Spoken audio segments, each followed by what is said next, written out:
A lot of women who say that they want to be in a healthy, happy, loving relationship, that they just want to quote unquote find a good man and settle down, that they just want someone who loves them and appreciates them and will take care of them. A lot of those women are lying. And here's how I know that.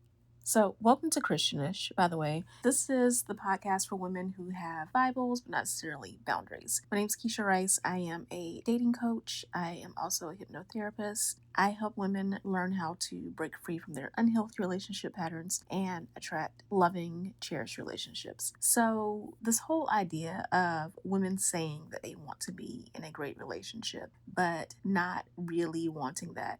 I don't mean what a lot of the stereotypical red pill advice out there is that, all the women want a bad boy or they want they want a man who's going to treat them badly or any of that.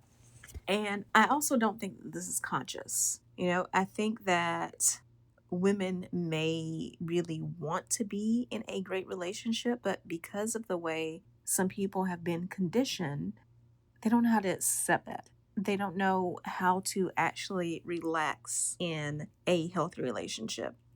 And, this is something that I deal with a lot with my clients in particular because I deal with a lot of women who are high achievers. And that's great because that has helped them get so far in their careers and everything. And I deal with women who are hard workers and who have a servant's heart, right? So again, great in their careers because they put in the work, and great in churches too. I think that this is something that we have to talk about more with churches, is that churches thrive off the labor of women in general, but in particular single women. Because if you're taught that you're supposed to be giving all of your time and effort to God, and that while you're doing that and while you're operating in that, then the right person will find you, because he that findeth a wife findeth a good thing. And what better could a man find than a woman who is doing her earnest, most diligent work in a church, right? Then of course you are naturally going to be putting all of this effort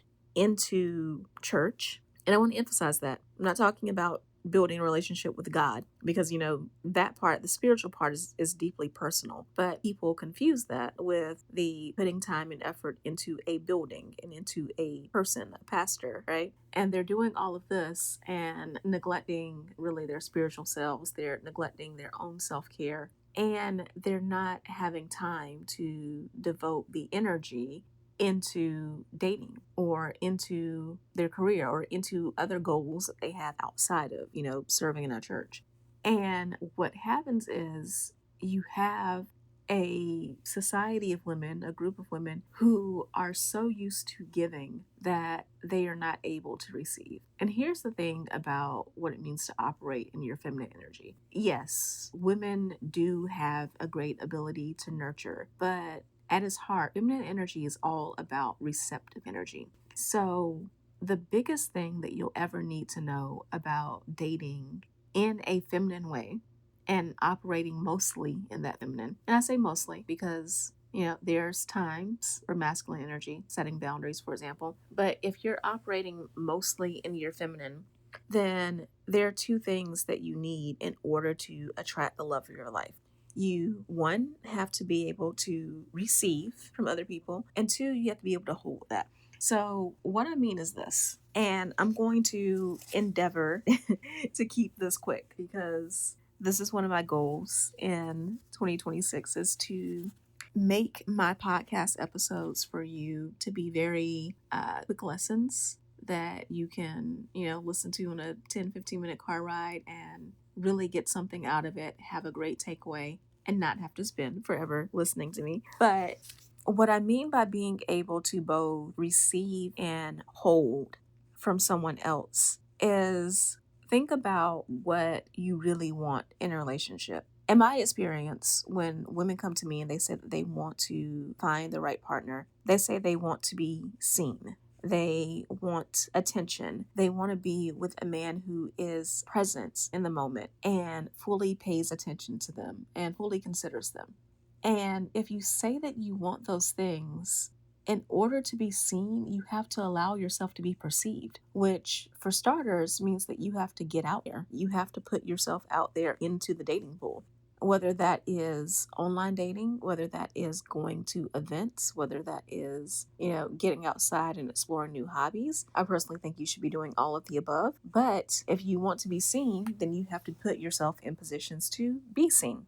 And then once you are seen, you have to allow yourself to hold that, to allow someone to keep seeing you, which means that you can't be going on dates with your head down. You can't be walking outside, going to festivals, going to matchmaking events, going to networking events, going to concerts with your head down.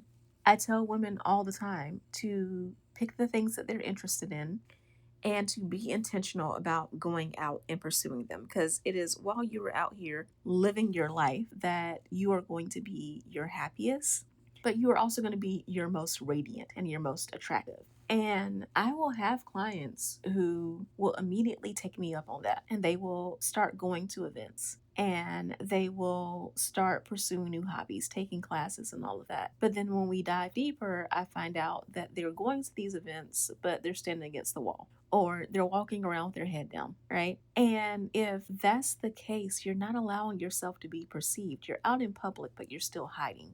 So you have to allow yourself to be perceived first, and then you have to allow yourself to be seen, because seen is more prolonged. So this means that when someone is looking at you, you've gotten their attention. You can't run and hide, right? If you're having a conversation with a man, you need to be making eye contact, not again just sitting there with your head down. You need to have body language that is open. If you are on a date or you've met some man at an event and the two of you are striking up conversation, if you're sweating and shaking and, giving that closed off body language, like you're putting your arms around yourself, holding yourself, things like that, that gives off a message of you're not open. You're not open to new relationships. You're not open to dating. You're not open to getting to know someone.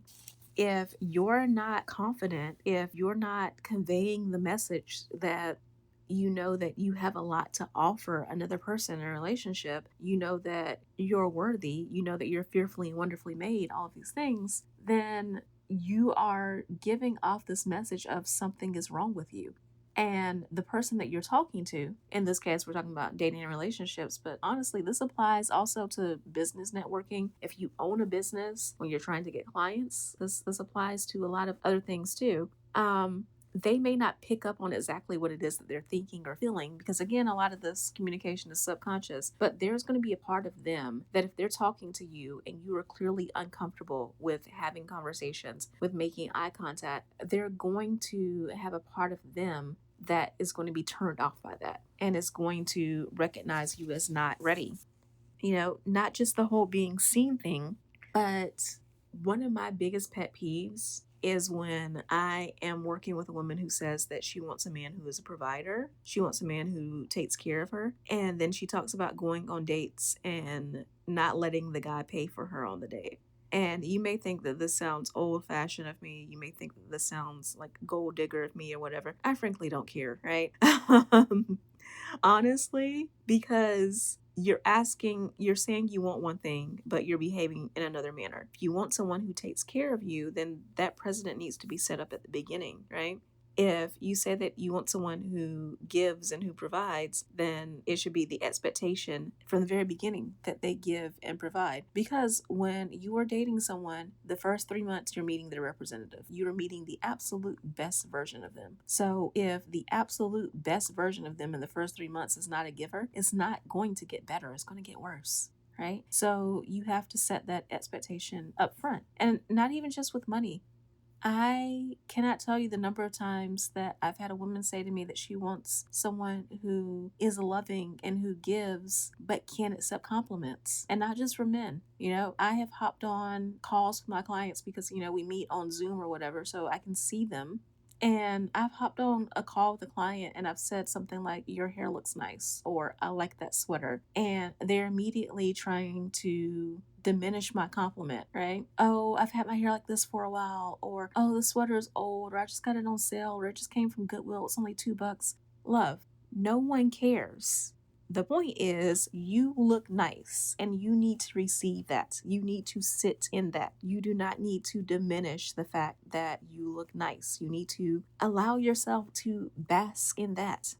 Again, so many women love that Bible verse about, oh, I'm fearfully and wonderfully made. Well, if you truly believe that, that doesn't mean that you have to be haughty. That doesn't mean that you have to be, a witch with a capital B about it. Because I mean, you have to have an attitude. But there is a confidence in knowing that you are loved, you were made unique, you were made special, and you need to own that. So just take that with you today.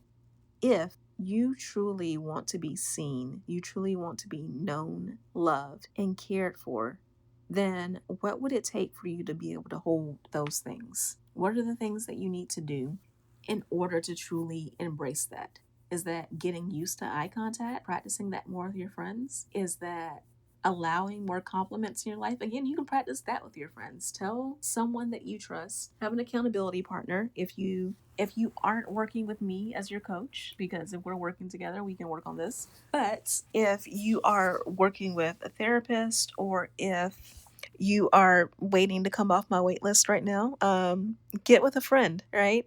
And talk to them. Say that, hey, we are going to practice receiving with each other. So that means the two of you need to talk about the things that you like about each other. And when your friend is telling you all the things that make you beautiful and amazing and great and all of that, sit in that, rest in that, right? Allow yourself to truly bask in that. And if you are having difficulties, ask yourself, where does that come from? What happened early in your life, likely in your childhood, likely before you turned 7 years old? What happened early in your life that makes it so difficult for you to receive love and affection now? So, that is the takeaway that I want you to have for today, is that if you truly want a healthy, loving relationship, you're going to have to learn how to both hold, how to both receive, and then hold on to that love. I'll talk to you soon. Love you so much. Bye. This podcast is brought to you by Contessa Digital.